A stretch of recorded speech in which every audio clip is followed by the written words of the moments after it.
Question of the day. This question is sent to us from Carlos R. in Lexington, Kentucky. Carlos, how you doing? Do you go see the Derby at all, Kentucky Derby?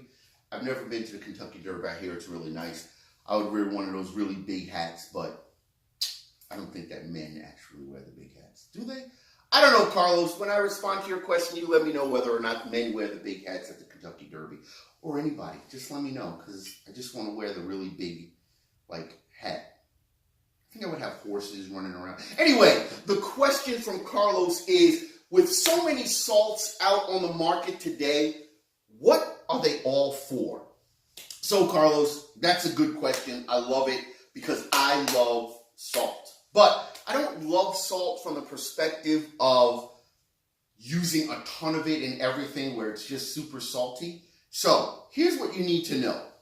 Real quick, real simple, real easy. You like this? This kind of brings home the point. Anyway, salt. The three major kinds that you're going to use with your cooking are going to be your kosher salt, your sea salts, and your finishing salts. Okay? So, with those three categories, and literally, don't get me wrong, there are way more than three different categories. From a cooking perspective, what you want to do is you want to try and narrow it down, because I used to teach a class and we had over 40 different salts. I'm not going to go into that. It's a short video. Maybe we'll do it later on. Anyway, kosher salt, sea salt, and finishing salt. Now, your kosher salt is what you use to cook with, okay? That is going to be the salt that imparts the most flavor into your food throughout the entire cooking process, okay? Your kosher salt is what's going to provide that stable base that builds, and salt is an enhancer, so it will enhance the flavor of your food.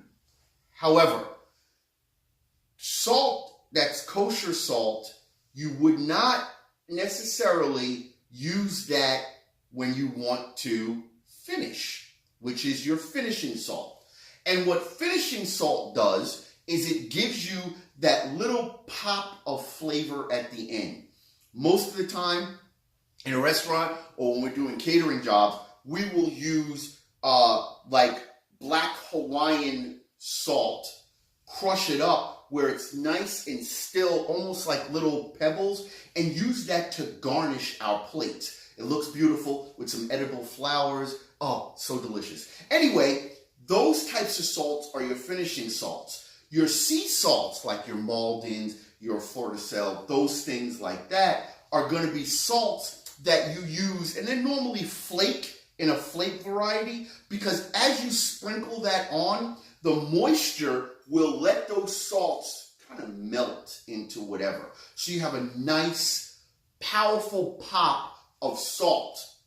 And that powerful pop of salt, like we talked about maybe 30 seconds ago, is a flavor enhancer. So it provides you with that, ooh, hey, that was really tasty, without that super salty flavor. So, kosher to cook, finishing to finish your dish, and sea salt to add as a flavor enhancer to your dish. And you see chefs, and I'm going to add a little something else onto your question. You see chefs doing this when they're sprinkling salt on a plate or seasoning a dish. It is not because we want to look fancy. It is because you get more coverage with your salt if you season high than if you season close. Now you're going to have clumps of salt, so season high. Plus you can say you learned it in whatever. Oh, you learned your Culinary Icon question of the day. Season high, good coverage, and that's it. Thank you very much for your question. If you have any questions for Culinary Icon, send them into questions@culinaryicon.com. I'm Chef Jay, and I'll see you next time.